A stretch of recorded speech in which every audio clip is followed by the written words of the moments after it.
Diagnostic hospital Bhiloda ખાતે new Gujarat pattern અંતર્ગત tribal ગ્રાન્ટમાંથી ટ્રુનાટ machine ફાળવવામાં આવેલ હતું, જે મશીનનું ઉદ્ઘાટન આજરોજ માન્ય શ્રી પીસી બરંડા ધારાસભ્યશ્રીના હસ્તે કરવામાં આવ્યું હતું।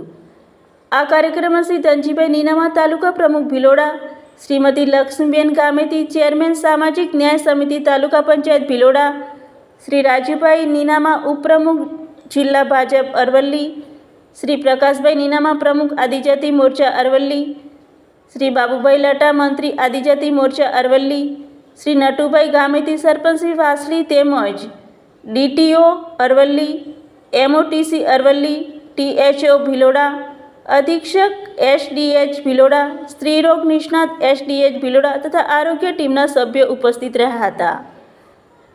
આ મશીનના ઉપયોગ થકી ટીબીના શંકાસ્પદ દર્દીઓનું નિદાન વહેલું થશે અને ટીબીની સારવારમાં વપરાતી રિફાઇમ્પિસિન નામની દવાની અસરકારકતા પણ જાણી શકાશે, જેના થકી ગુણવત્તાયુક્ત સારવાર આપી શકાશે। આમ ભિલોડા તાલુકાની જનતાને ઘર આંગણે જ ટીબીના નિદાનની સુવિધા વિનામૂલ્યે પ્રાપ્ત થશે। Bureau report Jyothika Kharadi Aravalli.